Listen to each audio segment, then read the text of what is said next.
And joining the summer run home right now is a man who played 79 tests for Australia, making 6,235 runs. He is Mr. Cricket. Mike Hussey, welcome to the summer run home.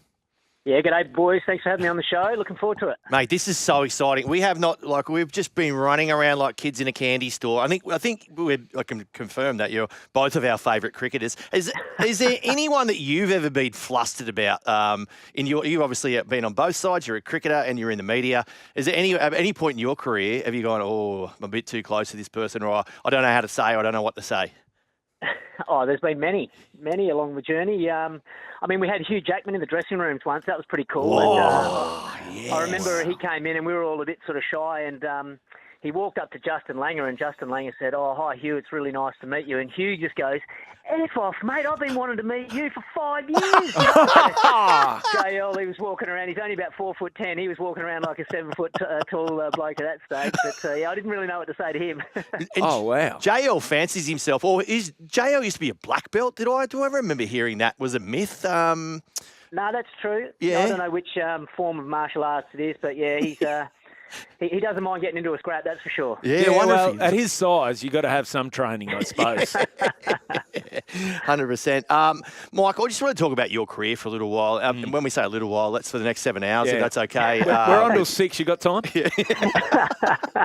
I want to point out what I think is your best knock that you've ever played in any form of cricket. I know I'm a deep diving straight up, but what I know is if they correlate. So I'd like to know what's the best knock you think you've ever played, and then we'll see if it matches to mine. Oh, gee, you put me on the spot here, aren't you? Well, I don't know what was my best knock, but probably one of my favourite knock was a game at the Adelaide Oval, it's now known as Amazing Adelaide, to be there to hit the winning runs. That's definitely the best feeling I've ever had on a cricket field. I mean, I only got 60 odd not out, but it wasn't like it was a big double hundred or anything like that. But just being there out in the middle of the Adelaide Oval, whittling those runs down against the Poms in an Ashes Test, packed Adelaide Oval crowd.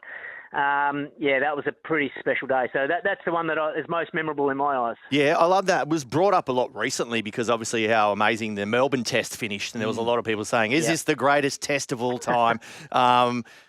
You were at that game, no doubt, the MCG Test. Did it conjure feelings of that similar game at Adelaide? A little bit, yeah, definitely. And that's what I think is so great about Test cricket. I know there's been arguments thrown out there about, we've got to move it to 4-day Test matches and, blah, blah, blah.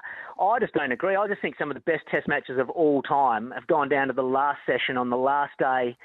Both teams a chance to win on coming into the last session, and it's just great to be part of those games, and you could see how much it meant to the Aussies. And I felt privileged to be there at the MCG just to watch the end of that game because it was awesome finish, and definitely it's got to go down as one of the greatest for sure.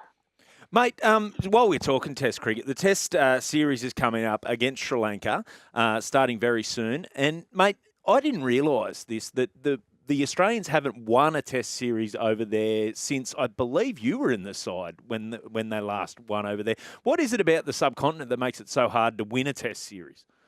Well, basically the conditions are really tough. It's basically head down to Coogee Beach and roll out a bit of a strip, and that's what it's like trying to bat on. Backpackers everywhere.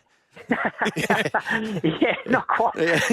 And it's like really hot and humid, and it's totally opposite pitch conditions what we're used to over here. We're used to the fast bouncy Perth or the Gabba, or even the MCG's getting through a bit more now.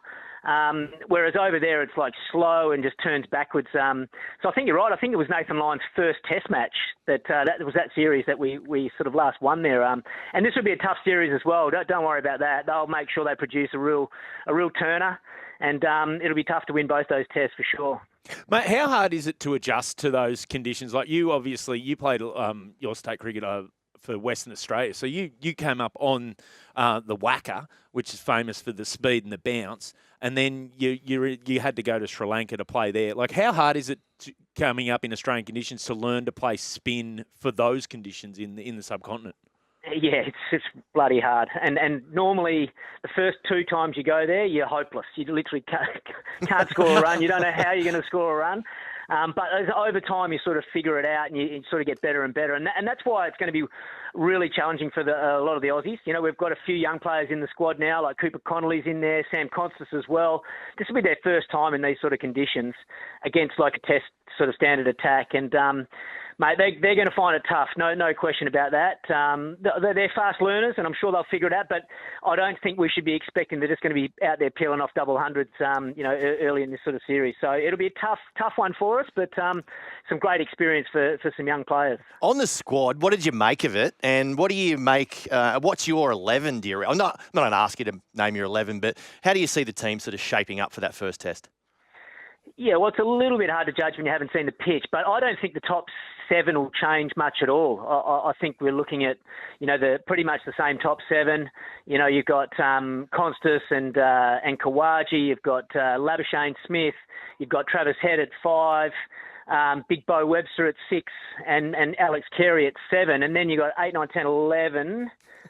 10, sorry, I'm trying to do this on my fingers. That's right. I love that you are just trying get to to name 10 on your your 11. fingers, mate. Just get to 10 on your You've fingers. got 4 bowlers. I reckon they'll play just the one fast bowler. So let's say that's a Mitchell Starc. Okay. Then you've got sort of Lyon, maybe a Murphy, and I think Connolly might play, being a left-arm spinner as well. Connolly. Now he's another West Australian. Has he reached out to you to get any advice in the West? Because I know the West Australians, you guys are pretty. You keep pretty tight over there in the West.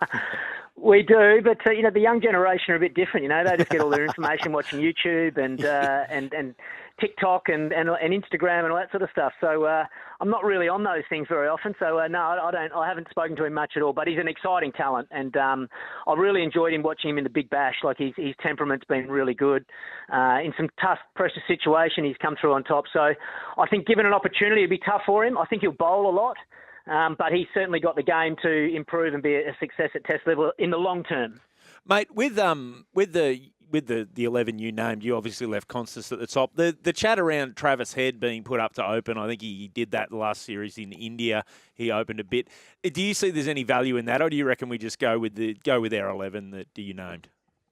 Yeah, I just like Travis Head coming in the middle. He can be so dangerous. I understand the theory behind it, but what a great opportunity for us to get some Test matches into Sam Konstas, young talent, still, learning the game. Why not expose him to some Sri Lankan conditions, which is only going to help his development and his growth exponentially. So I'm in I think we've got to give him some more opportunities. He's still got a lot to learn, in Test match cricket. Yes, he's done well in his first couple of Tests, but there's certainly a lot of growth for him. Mate, we saw today the pup, Michael Clarke, inducted into the Cricket Hall of Fame. Super exciting for a former teammate of yours. Oh, mate, brilliant. And richly deserved. It's a great induction. What a player. I mean, I love batting with him. He's one of the best runners between the wickets. And he, although he did run me out in my last Test match, so but no, he was a great player. I mean, great player of spin, and I was just privileged, really, a lot of times just to be at the other end, watching him blaze away. I think he made a 100 at SCG, and I batted at the non-strikers end for a lot of that, and some of the batting was just some of the best I've ever seen. So, yeah, I'm really happy for him. Played over 100 Test matches, captained Australia, won World Cups, won Ashes. He's done pretty much everything in the game. Mate, you just on the recently the Wisden the Test 11, the best Test side for 2024 was announced, and Australia, in my view, got the short shift. Did you get a look at that Wisden list, and did you have any thoughts, mate? I only heard about it today, actually, and I was shocked there was no Aussies in there. I mean, Pat Cummins has certainly got to be up in just about every Wisden team, but I think what's morally wrong about it is how many Poms there are in it. I mean, that's just not right. That's right. Yeah. But no, I don't know. I haven't dived into it deep enough to have a good look and see, the performances of the other players from around the world. But obviously the Poms have played a fair bit of Test cricket and done pretty well as well. They're playing an exciting brand of cricket, so it makes for a really exciting Ashes next year. I mean, that's just going to be... I mean, we've had an awesome series this year against India, or should I say, late last year. But the Ashes is going to be equally as exciting. Mate, we just talked about teams, Wisdom teams, and a team that came out today, if we can move to the Big Bash slightly, was the team of the tournament for BBL 14. Don't know if you saw that or not, but if you saw it, what did you make of it? Yeah, had a quick glance and liked it. Yeah, I thought it was a very good team. I think they've pretty much covered all the bases quite well there. Good to see some young punks in there as well that have performed well. I mean, we've mentioned Cooper Connolly already. He had a fantastic season. I think David Warner as captain's a great choice as well. I mean, the way he's led the Thunder this year, it just goes to show how important captaincy is for a successful team. And the way even last night was a great example against the Melbourne Stars. The way he led the team, despite getting out cheaply himself, he had that team humming. He's given them so much belief. They've had to deal with a lot of adversity this year, and for them to work their way, into a final where they win tomorrow against the Sixers and they're into the grand final, I just think it's great reward for him and the amount of passion and belief he's brought to that team. Mate, just on that game last night, I noticed you were on the coverage after the Lightning. How close did the Lightning get to you, by the way? I turned it on and we were in a Lightning break, so I didn't see the strike myself. And then I just want to know a little bit about the pitch, because we heard how difficult it was. Can you just give us a little more insight on what it was that made that pitch so difficult? Yeah, sure. Well, first of all, I didn't see any lightning at all, but obviously they had detected it within 10 kilometres away or something like that, but it moved past pretty quickly, which was good. The pitch was tough. Yeah, it was. It was slow and it was turning big. So it made it really difficult for batters to be able to play, exciting shots. It just wasn't coming onto the bat, so really hard for timing.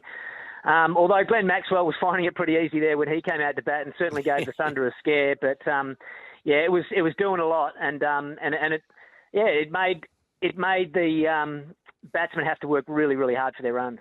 Mate, but for how much it was turning, we saw Nathan McAndrew take a 5 for. Does sometimes those conditions help the quicker bowlers or the seamers as well? Yeah, definitely, because their margin for error is so much bigger. On a true pitch, their margin for error is tiny, and batters can just hit through the line of the ball. But even the seamers, they can bowl lots of slower balls. They can, even if they just hit a good length, some balls skid through quick and some balls just hold up. And so it makes it hard for batters just to line them up and hit them out of the park. But sometimes for the spinners, it just does too much. Last night there was balls spinning way past the bat, and batters couldn't get close to them. So it was fun to watch, though. I quite like those low-scoring games sometimes. I mean, I know a lot of people just like to see batters smack big sixes out of the park, but those nipping, close games that go right down to the wire can be pretty exciting. Let's put fast forward to next Monday, the BBL final, and you're skipping over the Sydney Smash on Friday. Well, yeah, you don't want to know who wins that. I want to get to that. I want to know. Just let me finish here, Barney. As a former Sydney Thunder winner of the Big Bash, you captained them to a Big Bash. Is it all about the fairy tale? We've seen them overcome a huge bunch of stumbling blocks this season. We saw the collision. They've lost a couple of really key players. There was a game where they had to ring the hotel and bring in some players. They brought Dan Christian out of retirement. 100%. Is it a fairy tale from here on in, Mike Hussey? Do the Thunder win the Smash and then they go to Ninja Stadium and beat my Hurricanes? It's got a feeling about it, hasn't it? But I'm not sure. I'm back in the Hurricanes, to be honest. I think they've been the best team all season. I like the makeup of their team. They've got the best defensive bowlers towards the back end with Ellis and Chris Jordan, great death bowlers there. They've got some pace with Riley Meredith. So I like the look of their team playing at home. That they're definitely the favourites going in. But I think tomorrow night is going to be so fascinating to watch. The Sixers, they've got a proud history in finals as well, but they've lost some key players. You take Steve Smith out of their team, Vince has gone, Abbott's gone, Murphy's with the Aussie team as well. So they've lost a lot of high-quality talent. Can they hang on? I think they'll be pretty nervous. The Thunder have got a bit of momentum coming into that final with their win last night. Do you think the Sixers get nervous? Because that seems to be one of the things they like to chase, and they just, like we saw it in the game in Hobart the other day, where they lost 3 early wickets, but they don't seem to panic or be phased. And I know they talk about Ship, the coach down there, like just keeping an even keel on the whole thing. Is that like? Do you think he is the big impact there? Oh, definitely. And Moses Enrique's the captain. I think they've been outstanding for many years, really. And And I'm sure. Look, I'm sure all the players still get nervous, but I think that calmness is what you're talking about. Is a key word. They don't panic. They've been in these pressure situations before. Doesn't guarantee they're going to win all of them, but it's amazing how they just find a way. They've got a lot of belief in their unit as well, and they've had that core group together for such a long period of time. So they'll still give themselves a big chance tomorrow as well. And the Thunder have had their problems against the Sixers. You know, I don't think they're.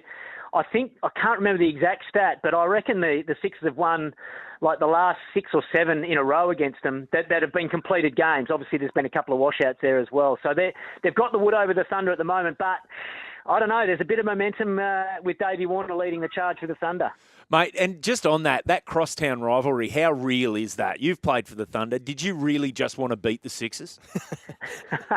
Yes, most definitely. I mean, I think there's a healthy respect between the two teams, and a lot of the players, they're from New South Wales, so they play a lot of Shield cricket together and cricket for New South Wales. So there's still some good friendships between the two teams. But you want to have those bragging rights over the opposition. And I mean, when I was at the Thunder, we always were told and felt like we were the baby brother getting beaten up on by the Sixers. So that's what gave us motivation. It was like, okay, let's take down these big boys that are prancing around and think they're a bit better than us, you know? Yes, 100%, mate. Now, look, I know you've probably been wondering this whole interview because I actually started with asking you by what your best knock was, and then I'd said that I'd reveal what my best knock was, but I just moved on from it. And no doubt you've been sitting there this whole interview going, what is his favourite ever knock, right? But it's a 2010 T20 World Cup. Australia in all sorts were playing Pakistan.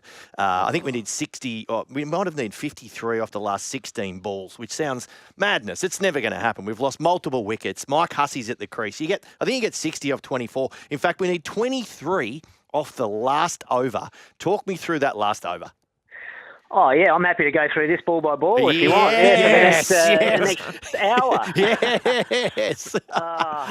Well, I'll tell you what, in all honesty, it was one of those situations where I almost just sort of thought, oh, well, we're not going to win. I just gave up, really, and just said, oh, well, look, I'll just take all the pressure off. We're not going to win. I might as well just have a swing and see how we go. Yep. You know, and it's amazing when you just sort of don't worry about the loss or the end result and you take that pressure off yourself, how things start going your way. And, I mean, the one thing I had in my favour in that last over was there was a big, strong breeze pushing towards the leg side. And so I thought, well, you never know, if I can just get a couple up into the breeze, it might carry over for 6. And Ajmal, he was bowling the last over and he'd got me out 100 times before. I hated facing him. Absolutely hated it. Yeah. But I don't know, it was just one of those days where it just happened to go my way and I, just got a couple out of the middle and thankfully, we got over the line and that was definitely a memorable innings. But unfortunately, that was the semi-final. Yeah, let's and not we went talk on to about lose against the Poms. So No, that was the final as far as we're concerned. Mate, we do need to let you go. Thank you so much for joining us. And a reminder, you can catch BBL Finals live and ad break free on KO, and that's where you can find Mr. Cricket doing great stuff on the broadcast there. Mike Hussey, thanks for being on the Summer Run Home. Thanks, boys. Enjoyed it. Have a good evening. Legend. Thanks, mate.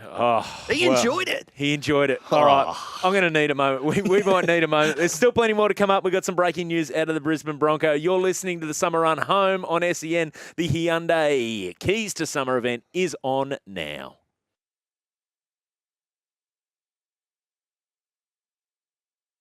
You're still here? We'll see more on the Joel and Fletch socials and catch us live on SEN Radio. Because if you don't, you're an A grade. But if you do, you're the absolute Mickey.